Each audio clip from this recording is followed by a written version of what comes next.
அஸ்லாம் like friends Fayaz home குக்கிங்கில் இன்றைக்கி எங்கள் வீட்டு மதிய சாப்பாடு என்னென்னா நண்டு மீன் தாங்க இன்றைக்கி வாங்கியிருந்தாங்க. நண்டு சாப்பிட்டு ரொம்ப நாளாக ஆகிடுச்சு. இன்றைக்கி தான் வந்து வீட்டுக்கு வாங்கிட்டு வந்தாங்க. சூப்பராக இருந்தது. நல்ல பெரிய நண்டு கறியும் கூட அதில் நிறையா இருந்தது. கிலோ வந்து 600 சொன்னாங்க. 2 கிலோ வாங்கிட்டு வந்ததுனால 1200. நண்டு வந்து நீங்கள் போட்டில் ரொம்ப மழையாக இருக்கனால போட்டு வந்து போகிறது இல்லையா, அதுக்காக நண்டு ரொம்ப ரேட் அதிகமாகிடுச்சு. இன்றைக்கி வந்து ஆசைப்பட்டதுனால வாங்கிட்டு வந்துட்டாங்க வீட்டில். அதுக்கப்புறம் வந்து அது எப்படி செய்யலாம் அதை பார்க்கலாம். ஒரு கடாயில் ஆயில் ஆட் பண்ணிக்கிட்டேன். ஆயில் ஆட் பண்ணி தேவையான அளவுக்கு வெங்காயம் தக்காளி வந்து நான் போட்டு நல்லா வதக்கிக்கிட்டேன். நல்லா வதங்கினதுக்கப்புறம் அந்த பச்சை ஸ்மெல் போனதுக்கப்புறம் இஞ்சி பூண்டு பேஸ்ட்டு வந்து ஒரு 1/2 ஸ்பூன் சேர்த்துக்கிட்டேன்.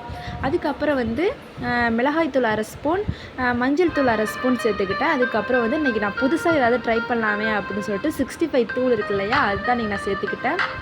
1 ஸ்பூன் அளவு நான் 65 தூள் வந்து சேர்த்துக்கிட்டேன். சூப்பராக இருந்துச்சு. நான் இன்றைக்கி வந்து புதுசாக ட்ரை பண்ணேன். ஆனால் டேஸ்ட் உண்மையாகவே அல்டிமேட்டாக செமையாக இருந்துச்சு. எல்லாருமே நல்லாயிருக்குன்னு சொல்லி சாப்பிட்டாங்க. எனக்கும் ரொம்ப பிடிச்சிருந்தது. அதுக்காக இன்றைக்கி நான் வீடியோவில் போட்டேனே.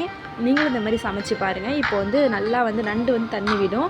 அப்படி தண்ணி வந்து கொஞ்சமாக இருந்துச்சுன்னா நீங்கள் வந்து கொஞ்சம் தண்ணி லைட்டாக ஆட் பண்ணிக்கோங்க, நண்டு முழுகிற அளவுக்கு. அதிலே தண்ணி இருந்துச்சுன்னா தேவையில்லை. இப்போ நல்லா அது வந்து வற்றி வரணும். நல்லா வற்றி அந்த நண்டோட வந்து மசாலா வந்து ஒட்டணும். அந்த அளவுக்கு வந்து வந்துருச்சுன்னா ஸ்டவ்வை வந்து ஆஃப் பண்ணிவிடுங்க.